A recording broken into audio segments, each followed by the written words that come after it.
Salut à tous, c'est JB et dans cette vidéo, je vais vous faire découvrir le Nasdaq. Donc le Nasdaq qui a été fondé en 1971 et qui par la suite a fusionné avec l'Euronext. Donc le Nasdaq, c'est quoi? Principalement, c'est un indice boursier, mais c'est également là où vont être cotées et tradées les sociétés qui sont majoritairement dans les valeurs technologiques ou alors les biotech.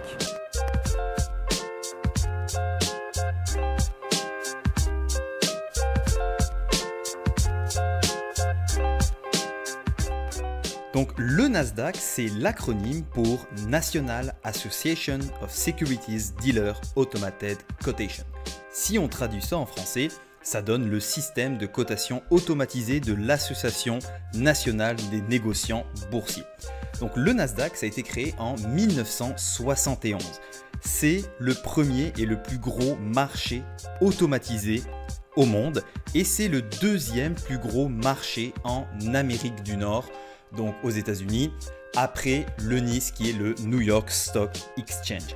Donc le Nasdaq, eh bien, ça cote plus de 5000 entreprises en 3 catégories. On a la première catégorie qui s'appelle le Nasdaq National Market. En gros, ce sont les compagnies qui ont une capitalisation boursière les plus grosses et ce sont les plus grandes compagnies qu'on va mettre dans cette première catégorie.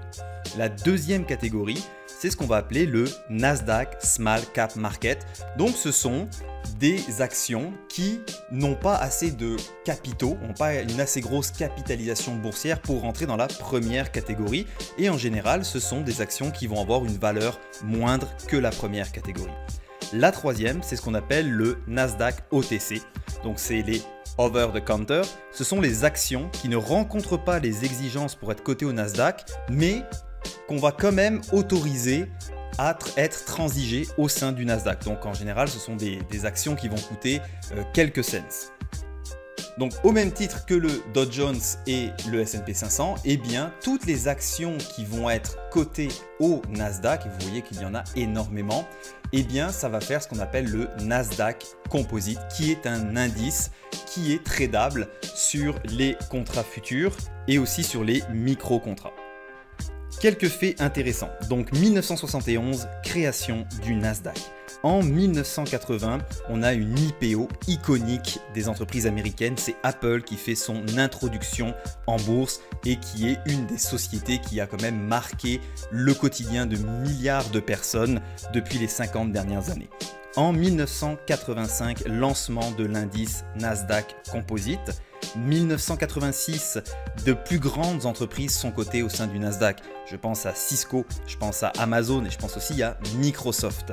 2004, Google rentre en bourse au Nasdaq. En 2016, Adena Friedman devient la première femme à la tête d'une bourse américaine.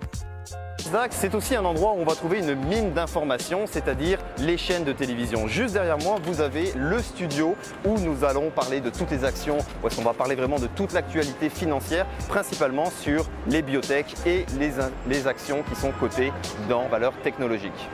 Vous demandez sûrement où se trouve le Nasdaq. Eh bien non, le Nasdaq ne se trouve pas au même endroit que Wall Street, ne se trouve pas au même endroit que le NYSE. Le Nasdaq se trouve sur la merveilleuse place de Times Square. Si vous avez aimé la vidéo, je vous invite à la partager et à me marquer vos questions en commentaire. Et sur ce, on se dit à la prochaine. Ciao!